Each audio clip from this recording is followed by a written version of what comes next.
হযরত শাহজালাল আন্তর্জাতিক বিমানবন্দরে এসে পৌঁছান বিএনপি চেয়ারপারসন খালেদা জিয়ার পুত্রবধূ ডক্টর জুবাইদা রহমান। সংকটাপন্ন খালেদা জিয়াকে উন্নত চিকিৎসার জন্য লন্ডনে নিতে কাতার সরকারের দেওয়া এয়ার অ্যাম্বুলেন্সে করে শুক্রবার লন্ডনে নেওয়ার কথা ছিল।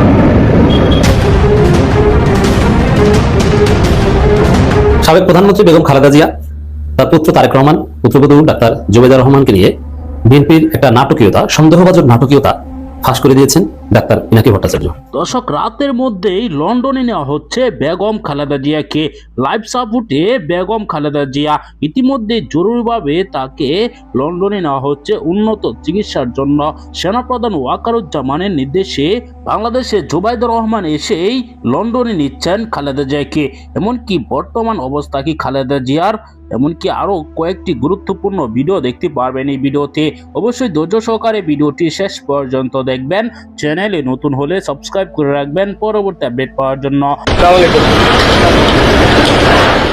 শুক্রবার সকাল 11:15টার দিকে যুক্তরাজ্য থেকে হযরত শাহজালাল আন্তর্জাতিক বিমানবন্দরে এসে পৌঁছান বিএনপি চেয়ারপারসন খালেদা জিয়ার পুত্রবধূ ডক্টর জুবাইদা রহমান। সেখান থেকে বেলা 11:53 দিকে তিনি সরাসরি চলে যান বারিধারা এভার কেয়ার হাসপাতালে। এই সময় তার সঙ্গে ছিলেন পরিবারের অন্যান্য সদস্য, চিকিৎসক ও বিএনপির কেন্দ্রীয় নেতৃবৃন্দ। সেখানে চিকিৎসাধীন তার শাশুড়ি বেগম খালেদা জিয়াকে দেখেন এবং শারীরিক অবস্থার খোঁজ খবর নেন। এই সময় সেখানে অবস্থানরত বিএনপি চেয়ারপারসনের চিকিৎসায় গঠিত বিশেষজ্ঞ চিকিৎসকদের সঙ্গে ডক্টর জুবাইদা রহমান কথা বলেন। প্রায় 3.25 ঘন্টা এভার কেয়ার হাসপাতালে থেকে বেলা 2:32 তিনি বের হয়ে যান। সংকটাপন্ন খালেদা জিয়াকে উন্নত চিকিৎসার জন্য লন্ডনে নিতে কাতার সরকারের দেওয়া এয়ার অ্যাম্বুলেন্সে করে শুক্রবার লন্ডনে নেওয়ার কথা ছিল, কিন্তু কারিগরি ত্রুটির কারণে এটি না আসায় খালেদা জিয়াকে লন্ডনে নেওয়ার প্রক্রিয়া কিছুটা পিছিয়ে গেছে। সাবেক প্রধানমন্ত্রী বেগম খালেদা জিয়া তার পুত্র তারেক রহমান, পুত্রবধূ ডাক্তার জুবাইদা রহমানকে নিয়ে বিএনপির একটা নাটকীয়তা, সন্দেহভাজন নাটকীয়তা ফাঁস করে দিয়েছেন ডাক্তার পিনাকি ভট্টাচার্য। এটাকে আমি রাজনীতি বিশ্লেষণ বলবো না, যদিও বিষয়টা অনেকটা পলিটিক্যাল। যেমন ইকোনমিক্সের মধ্যে পলিটিক্স ঢুকলে যেটাকে পলিটিক্যাল ইকোনমি বলা হয়, তো এখানে রাজনীতির মধ্যে ডাক্তারি ঢুকেছে। পিনাকি ভট্টাচার্য যেহেতু একজন ডাক্তার, এই কারণে তার বক্তব্যটা আমি যথেষ্ট গুরুত্বের সাথে এখানে নিচ্ছি। আমি এর আগে একটা আলোচনায় বলেছিলাম যে জনমনে নানান সন্দেহ সংশয় যে আসলে কি বেগম খালেদা জিয়াকে কোনো চিকিৎসা দিতে লন্ডনে নিয়ে যাওয়া হচ্ছে, না তারেক রহমান মায়ের মৃত্যুর পাশে ছিলেন, শেষ মুহূর্তে ছিলেন, তারেক রহমানের এই ইমেজ ধরে রাখতে, এই ইমেজকে টিকিয়ে রাখতে বা কায়েম করতে লন্ডন নিয়ে যাওয়া হচ্ছে। জনগণ এটা মনে করে। অনেকে বলেন যে খালেদা জিয়া আসলে মারা গেছে, ওই তারেক রহমানকে বাঁচানোর জন্য লন্ডনে নিয়ে যাওয়া হচ্ছে বা 16 ডিসেম্বর ঘোষণা দিবে, এরকম একটা নাটক করছে। কিন্তু আমি আগে রিপিট করেছি, না, এটা আদৌ সম্ভব নয়। কেন সম্ভব নয়? কারণ হচ্ছে এখানে বিদেশি ডাক্তাররা আছে, বিদেশি হসপিটাল, আবার বিএনপি তো এখন ক্ষমতায় নেই যে একদম সবকিছু একজন মৃত্যু মানুষকে জীবিত হিসেবে চালিয়ে দিয়ে নাটক করবে। এটা ক্ষমতাসীনদের পক্ষে অনেকাংশে সম্ভব, কিন্তু বিএনপির পক্ষে এখন এটা আদৌ সম্ভব নয়। এই জন্য আমি এটাকে গুজব বলেছি যে খালেদা জিয়া জীবিত আছেন অত্যন্ত ক্রিটিক্যাল কন্ডিশনে। তবে লন্ডন নেওয়া হবে, এটাও অবশ্যই ডাক্তারদের একটা সিদ্ধান্ত, আমি সেটাই বিশ্বাস করতে চেয়েছি। কিন্তু পিনাকি ভট্টাচার্যের একটা ফেসবুক পোস্ট জনমনের সন্দেহ আরো বাড়িয়ে দিবে এবং নানান প্রশ্ন জন্ম নিচ্ছে। একই সাথে বিএনপির যে ভারসাম্যহীন আচার আচরণ, সেগুলো মিলে যাচ্ছে, এর মানে 2-2-4 মিলে যাচ্ছে, সন্দেহ সংশয় বাড়ছে। যেমন ডাক্তার জুবাইদা রহমান দেশে অলরেডি এসেছেন। আমি যখন আলোচনা করছি তার মিনিমাম কয়েক ঘন্টা আগে ডাক্তার জুবাইদা রহমান বাংলাদেশে এসে পৌঁছেছেন এবং এয়ারপোর্ট থেকে সরাসরি এভার কেয়ার হসপিটালে চলে গিয়েছেন। কিন্তু একদিন আগে সংবাদ সম্মেলনে মির্জা ফখরুলকে যখন জিজ্ঞেস করা হয়েছিল ডাক্তার জুবাইদা রহমান আসবেন কি নাকি, তখন তিনি ক্ষিপ্ত হয়ে গিয়েছিলেন এবং চেতে গিয়েছেন। হ্যাঁ, এটা আপনার কি বলছেন? এটা মানে সাংবাদিকদের উপর প্রচন্ড রাগ। কারণটা কি? তাহলে কি মির্জা ফখরুল জানেন না?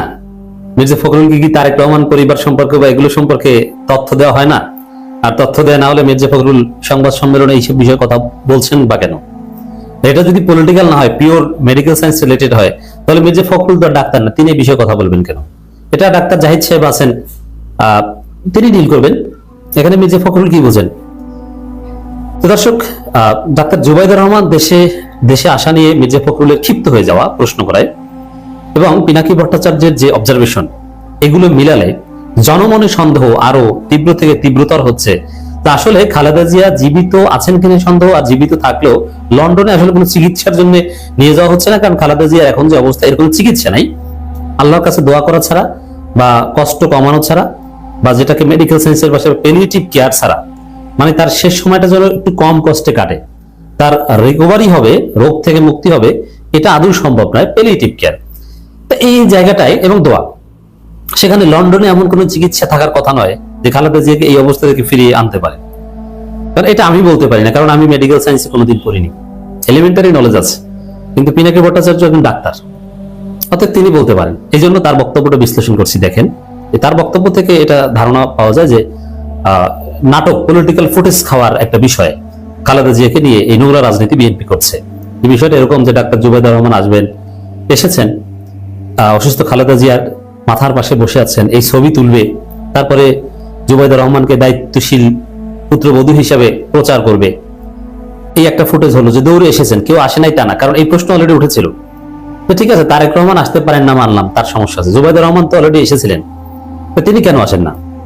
শাশুড়ির কাছে তিনি কেন আসেন না? বাংলাদেশের কাছে, দিস ইজ বাংলাদেশ, বাংলাদেশের মানুষ এই প্রশ্ন করবে যে শাশুড়িকে দেখতে আসলো না কেন? কিছু করা যাক বা না যাক, অসুস্থ শাশুড়ির কাছে পুত্রবধূ বা আত্মীয় স্বজন দৌড়ে আসবে, এটা বাংলাদেশের কালচার। এটা ইউরোপ আমেরিকা না যে হসপিটালে আইসিইউতে বসে মরে থাক, তারপরে ডেড বডি কোথাও দান করে দিবে না। বাংলাদেশে তার নাতি নাতনিরা আসবে, তারেক রহমানের 2 মেয়ে এবং জুবাইদুর রহমান, তারা বা কেন আসছে না? এই প্রশ্ন উত্তর কি দেবে? এই প্রশ্নটা ডিল করার জন্য জুবাইদুর রহমানকে অযথা বাংলাদেশে টেনে এনেছে। কারণ সব জল্পনা কল্পনার অবসান ঘটিয়ে অবশেষে তারেক রহমান দেশে ফিরছেন। কিছুক্ষণ আগে বিএনপির স্থায়ী কমিটির বৈঠক থেকে এই কথা জানিয়েছেন দলের নেতা সালাউদ্দিন আহমেদ, যিনি স্থায়ী কমিটির একজন সদস্য। দর্শক, আপনারা জানেন যে ইতিমধ্যে বেগম খালেদা জিয়াকে রাষ্ট্রের বিশেষ গুরুত্বপূর্ণ ব্যক্তি হিসেবে ঘোষণা করে তাকে এসএসএফ নিরাপত্তা দেয়া হয়েছে। ধারণা করা হচ্ছে সেই নিরাপত্তা সুবিধা তারেক রহমানও পাবেন, এবং সেই নিরাপত্তা নিশ্চিত হওয়ার প্রেক্ষিতে তারেক রহমান দেশে ফেরার সিদ্ধান্ত নিয়েছেন। যদিও বিষয়টি আনুষ্ঠানিকভাবে তারেক রহমান পাবেন কি পাবেন না এটি জানানো হয়নি, তবে নিয়ম অনুযায়ী বেগম খালেদা জিয়া যেহেতু সন্তান, আর নিরাপত্তার একটি বিষয় তিনি সামনে এনেছেন, এবং সরকারের পক্ষ থেকে আজকে ডক্টর আসিফ নজরুল আইন উপদেষ্টা তিনি বলেছেন সব ধরনের নিরাপত্তা এবং তার আসার যেই ব্যবস্থা সেটি করা হয়েছে, অর্থাৎ কোনো রকম সমস্যা নেই, সরকারের ক্ষেত্রে কোনো বাধা তো নেই, বরং সর্বোচ্চ তাকে সহযোগিতা করা হবে। সম্ভবত সরকারের উচ্চ পর্যায়ের আশ্বাস এবং নিরাপত্তা বিষয়ক যে সংস্থাগুলো কাজ করছে তাদের সাথে আলাপ আলোচনা ক্রমে হয়তো সিদ্ধান্ত হয়েছে যে তারেক রহমানের দেশে আসা। হ্যাঁ দর্শক, আপনারা দেখলেন তো, এরকম নিত্য নতুন ভিডিও পাওয়ার জন্য আমাদের সাথে থাকবেন। এতক্ষণ পর্যন্ত যারা আমাদের সাথে ছিলেন আপনাদেরকে অসংখ্য ধন্যবাদ। আর যারা পরবর্তীতে আমাদের সাথে যুক্ত হতে চান কিংবা আমাদের